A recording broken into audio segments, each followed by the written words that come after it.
au-delà des calculatrices, Casio a développé sur son site casio-education.fr plusieurs solutions pédagogiques, notamment des ressources pédagogiques. On a aussi des formations en ligne ou directement dans les établissements et on essaie d'aider le plus possible les élèves dans l'apprentissage des mathématiques. On a plusieurs sujets qui intéressent vraiment les enseignants en ce moment. Premièrement, c'est le mode examen. Il faut qu'ils soient formés pour savoir comment on active le mode examen, comment on le désactive, comment ça va se passer concrètement le jour du bac.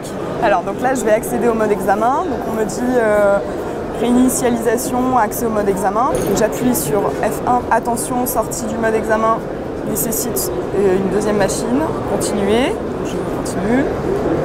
F2. Accès au mode examen, appuyez sur Exit.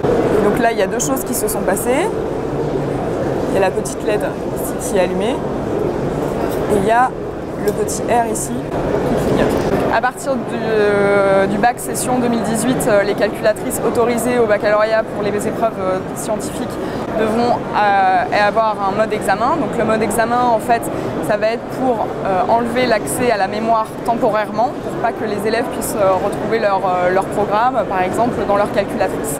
Il suffit de presser une séquence de touches pour accéder au mode examen et pour sortir du mode examen, ça nécessitera soit une deuxième machine, soit un ordinateur. Les câbles sont fournis avec les machines, bien entendu.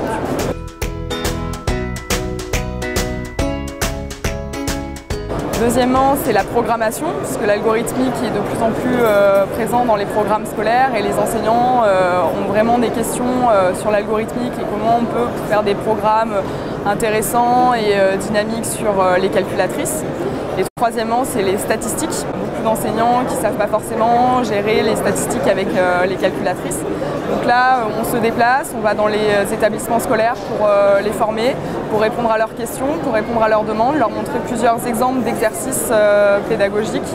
Par exemple, des activités d'introduction d'une nouvelle notion, des activités pour conjecturer ou démontrer une propriété mathématique et mieux visualiser et mieux comprendre un concept compliqué des mathématiques.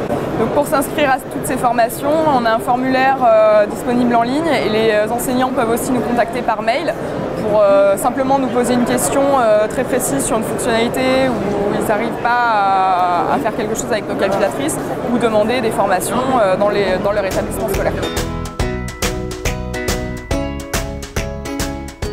Nous travaillons avec une équipe d'enseignants qui produisent des ressources pédagogiques qu'ils utilisent eux-mêmes dans leur classe. Donc, ces ressources sont des exercices ou des activités concrets en lien avec bien évidemment les mathématiques et également avec nos machines. Et ce sont des activités faites pour le programme scolaire français. Donc, par exemple, comme ressources pédagogiques, on a des vidéos qu'on peut trouver sur notre site mais aussi sur notre chaîne YouTube Casio Éducation.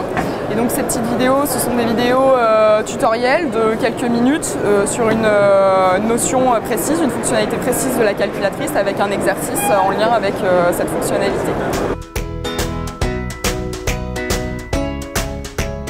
On sait qu'en termes de gestion de classe, montrer les fonctionnalités sur une calculatrice, c'est pas forcément évident. Casio fait des émulateurs pour émuler nos calculatrices pour que les enseignants puissent en classe projeter la calculatrice en grand sur leurs écrans, de pouvoir montrer une séquence de touches et montrer comment on peut facilement utiliser une fonctionnalité précise de la calculatrice aux élèves. La calculatrice FX92 Spécial Collège est une calculatrice scientifique, donc ne permet pas de faire de graphique.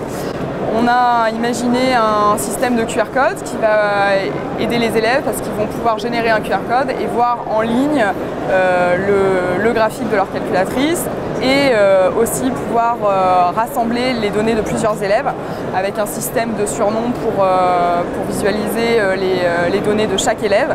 Et on peut même rassembler les données de plusieurs élèves à la fois. Donc par exemple pour les statistiques et les probabilités, ça peut être intéressant. Plutôt que d'avoir juste 5 données, et ben on multiplie par 10 et on a tout de suite 50 données.